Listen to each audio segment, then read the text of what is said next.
the other suppliers, but we go to 5 different suppliers. Instead of consolidating that, going to one person and getting the value of having all that purchasing power at one location, they were going to different ones. We're going to save money, believe me, we're going to save a lot of money on that. And the other thing, I don't know about you, but the idea that the IRS goes down and does their dancing and line dancing, we're spending all that money. You and I both know that we could take a computer right now and talk to our kids at school face-to-face, and we could talk to, and we can go into a meeting, a teleconference, with the people in our companies, and be able to get things accomplished without ever having to leave our desks or our offices, and the IRS should do the same thing.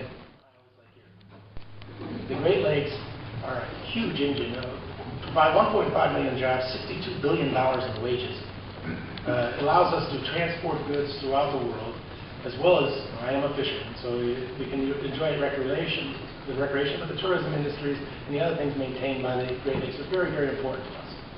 And it was one of those things when you first got there, I was trying to find something that champions our area, and that was one that Steve was always big on. It was important to me too, because it is the largest freshwater surface area, 85% of the United States.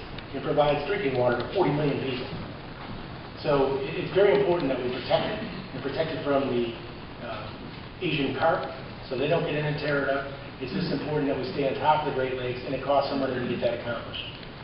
So I reached out to Marcy Kapfer and all the other congressional people who were in the Great Lakes, and working together, we've initially the budget was cut from it was about $285 million down to $60, and we're working to get it back to $210, and we're trying to get it back to the estimate would cost $475 to try to eliminate the carp and to make sure that the Great Lakes stay clean and fresh and are available, because it's not just a lake or a great group of lakes, it's a national treasure, and it needs to be treated that way.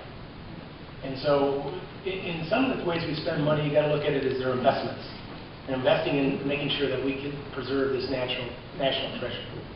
And other ways we have to spend it because it's necessary to preserve the integrity of the United States as maintaining freedom throughout the world. But we also have to take care of our own citizens and watch out what's happening for you. And it's important that we try to do the right thing on taxes and control your budget. Just like Kelly and I live on a budget, just like you live on a budget at home, and just like every business runs on a budget, the United States government needs to run on a budget. And you might be surprised to know this, but it's been almost 48 months, 4 years, since this Congress has been in a position to spend money according to what they call regular order.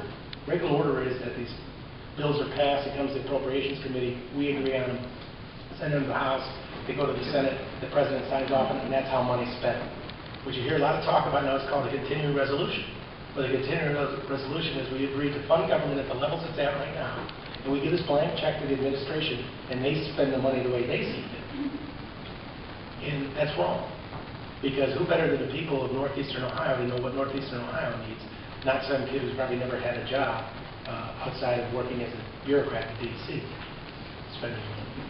So it's important we get back to regular order. It's important we get back to a budgetary process. And it's important we have the discussion on what it is America wants to finance, what's important to us, and what we need to get accomplished. And that has to be a conversation we all have to have everywhere we go to make sure that we're doing the right thing.